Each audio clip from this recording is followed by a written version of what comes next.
Return to Horror High on the outside seems like a fairly stock late 80s slasher film, but there are many aspects to this that elevate it to something quite interesting.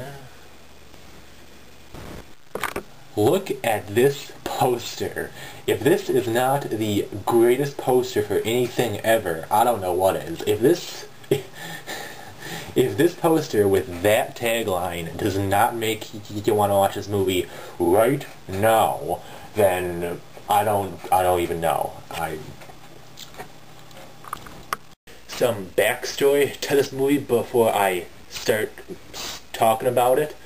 This movie is actually a sequel to a movie called Horror High that came out in the early 70s, but I've never seen that movie, so... What?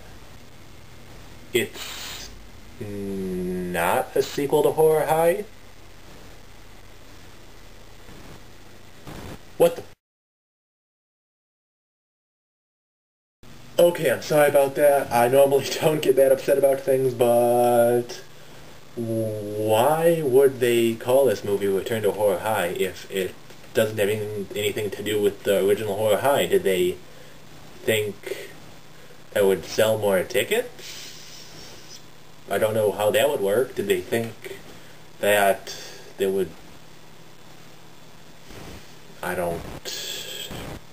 Screw it, let's continue to the movie. I don't want to get too nitpicky here. So the basic premise of this movie is that there were these killings at a high school, again, not related to this movie in any way, and 10 or so years later, a film crew goes to the high school to make a movie about the killings. But, of course, shenanigans ensue. And the whole movie is told from the point of view of the writer, as he is the only one who survived, and he's telling the whole movie to the cops as they're investigating the school. Okay, all of the characters in this movie are actually pretty likable overall. They're pretty fun to watch, they never get annoying, but there are three that I think are worth mentioning in specific. This movie actually has George Clooney in it in one of his earliest movies. He plays an actor cop in the movie within the movie, but he's only in it like one scene and then he dies, apparently. This movie also has Maureen Mccormick, who you probably remember from the Brady Bunch. She plays one of the real cops who is investigating the high school after the apparent killings happened.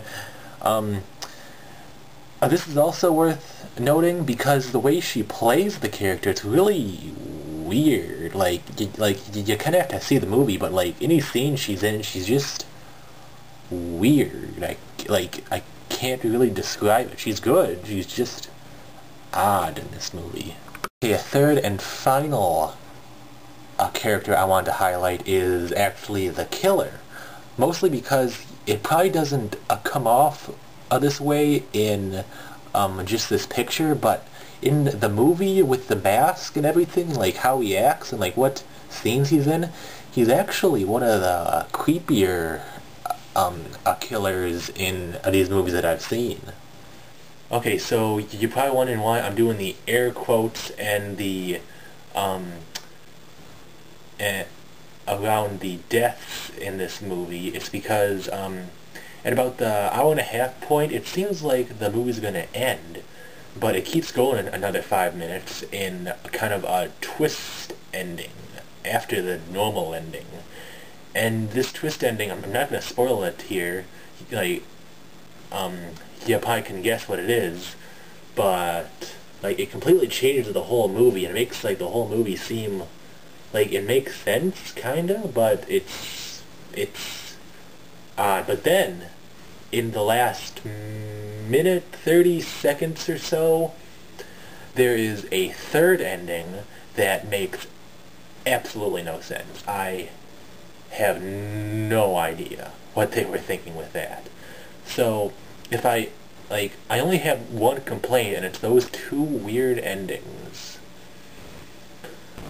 Okay, so in conclusion, this movie is actually not too bad, except the ending. Like, watch it for the first hour and a half, and, like, kind of ignore the last 5 or so minutes of it.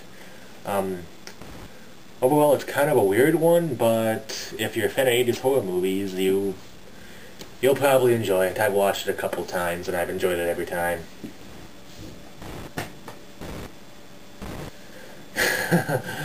Outro!